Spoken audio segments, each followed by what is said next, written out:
9.1 The fun they had. Before you read.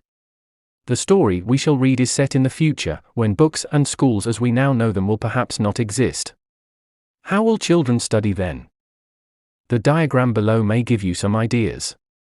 In pairs, discuss 3 things that you like best about your school and schools of the future. Learning through computers. Virtual classroom. Robotic teacher. Moving e-text.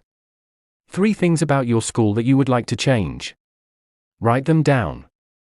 Have you ever read words on a television or computer screen? Can you imagine a time when all books will be on computers, and there will be no books printed on paper?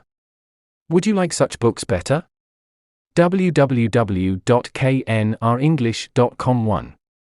Margie even wrote about it that night in her diary. On the page headed the 17th of May 2157, she wrote, "Today Tommy found a real book." It was a very old book. Margie's grandfather once said that when he was a little boy his grandfather told him that there was a time when all stories were printed on paper. They turned the pages, which were yellow and crinkly, and it was awfully funny to read words that stood still instead of moving the way they were supposed to, on a screen, you know. And then when they turned back to the page before, it had the same words on it that it had had when they read it the first time.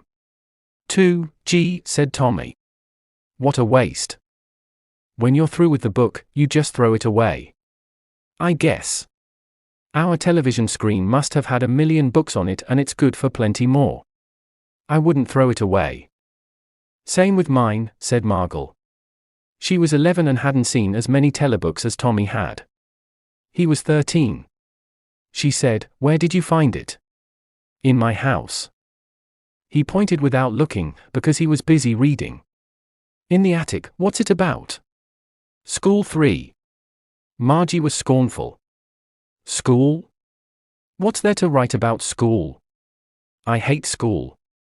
Margot always hated school, but now she hated it more than ever. The mechanical teacher had been giving her test after test in geography, and she had been doing worse and worse until her mother had shaken her head sorrowfully and sent for the county inspector. 4. He was a round little man with a red face and a whole box of tools with dials and wires. He smiled at Margie and gave her an apple, then took the teacher apart. Margie had hoped he wouldn't know how to put it together again. But he knew how all right, and, after an hour or so, there it was again, large and black and ugly, with a big screen on which all the lessons were shown and the questions were asked. That wasn't so bad. The part Margot hated most was the slot where she had to put homework and test papers. She always had to write them out in a punch code they made her learn when she was 6 years old, and the mechanical teacher calculated the marks in no time. 5. The inspector had smiled after he was finished and patted Margie's head. He said to her mother, "It's not the little girl's fault, Mrs. Jones. I think the geography sector was geared a little too quick. Those things happen sometimes. I've slowed it up to an average 10-year level.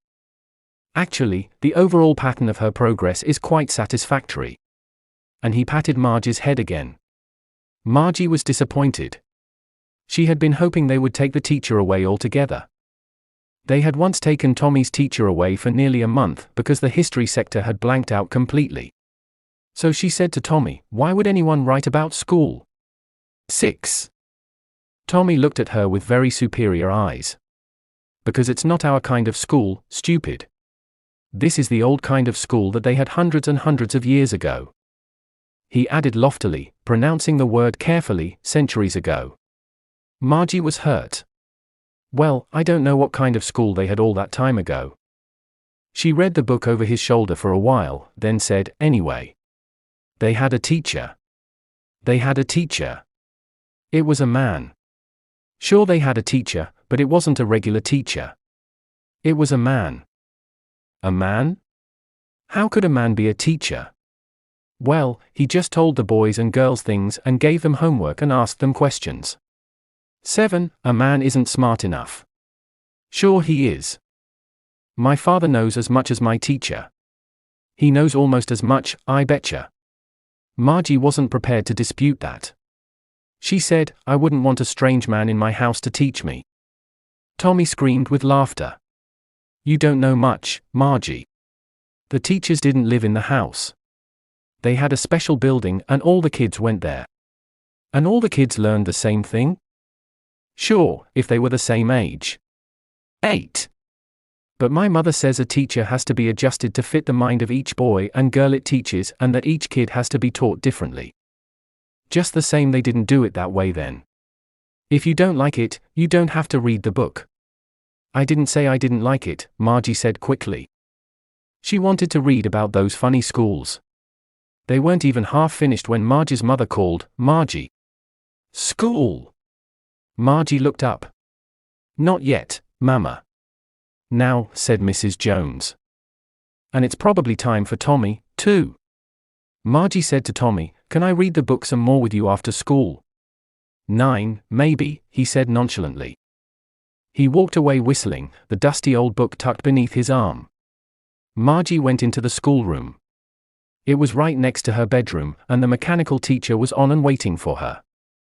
It was always on at the same time every day except Saturday and Sunday. The mechanical teacher was flashing on the screen. Because her mother said little girls learned better if they learned at regular hours. The screen was lit up, and it said, "Today's arithmetic lesson is on the addition of proper fractions. Please insert yesterday's homework in the proper slot." 10. Margie did so with a sigh.